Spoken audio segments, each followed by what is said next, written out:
Kilala mo ba yung sumusunod sa atin? Ha?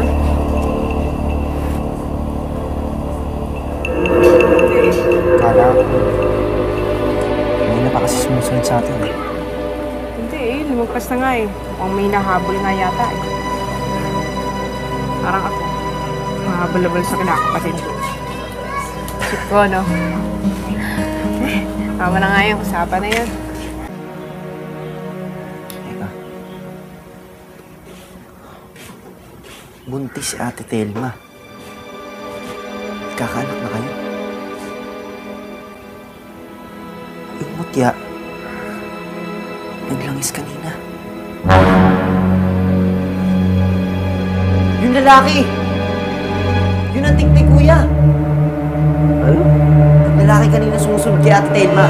Yun ang tiktik. Kung buntis si Ate Telma, malamang siya na ang susunod na bibiktima ng tiktik.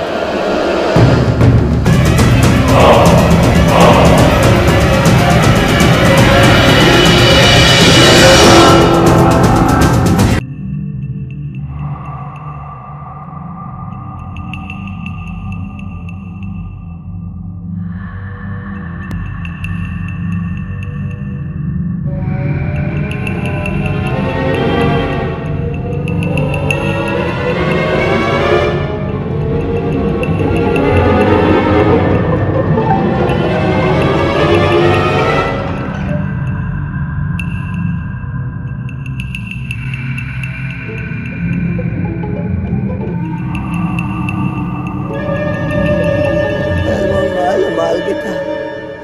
I'm sorry. Ate Telma!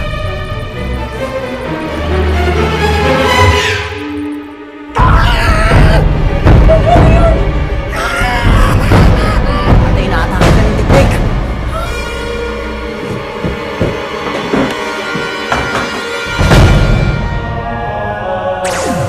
Pag ginamit mo ang asul, kakayanin mo tumalon kahit gaano kataas.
Pedro, salamat ha. Tahan na, te. Wala ka na ito katakot mo. Makapapayag. Hindi natin paggaganti ang nangyayari sa anak ko. Hindi natin palalampasin ang pangyayaring ito, anak.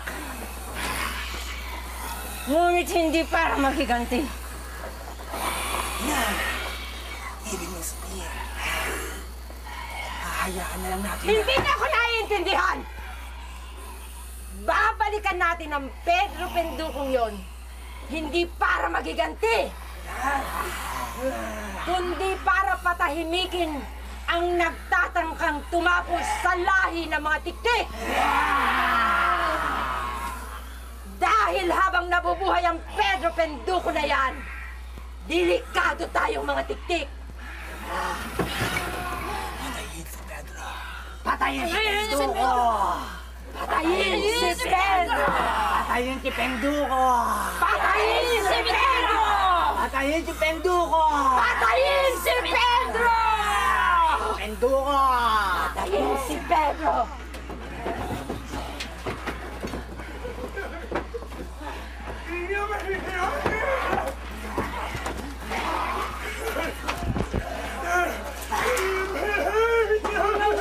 Unawaan mo ang gagawin namin, Papa. Kinakailangan namin itong gawin upang walang makaharap kung sino tayo! Hindi mo kaya na. Ikaw naman yun.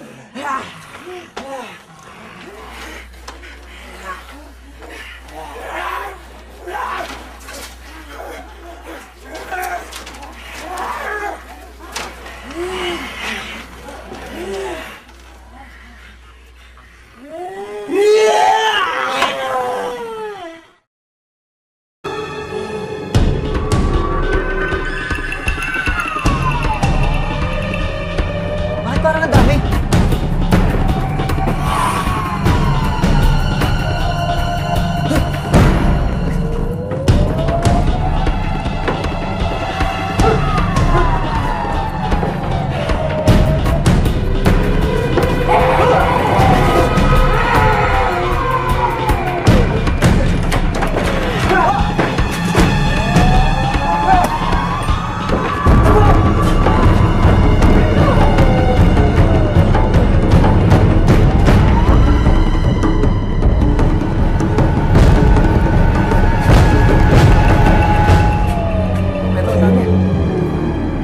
Unahin niyo si Pedro Penduko! Patayin niyo siya! Kuya, ako ang kailangan nila. Magpapahabol ako sa kanila. Huwag, delikado. Mabuti pa yung magkasama na lang tayo. Pero kinakailangan para sa akin mapunta ang atensyon ng mas marami sa kanila. Kaya ko to, huwag kang mag-alala. Mag-ingat ka. Huwag kayo maghihiwalay. Ano ba kayo? May ka kayo, diskarte ko to. Ano? Kinakausap ko lang konsensya ko.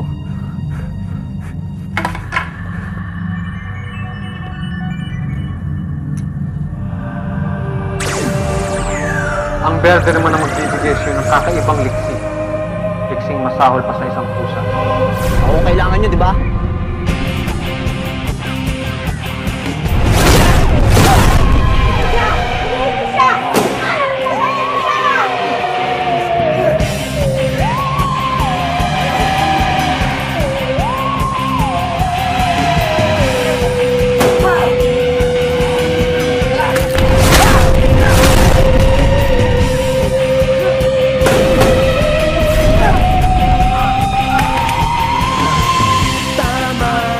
Walang nagdaganap, sama-samang hahanapin ang liwanagan.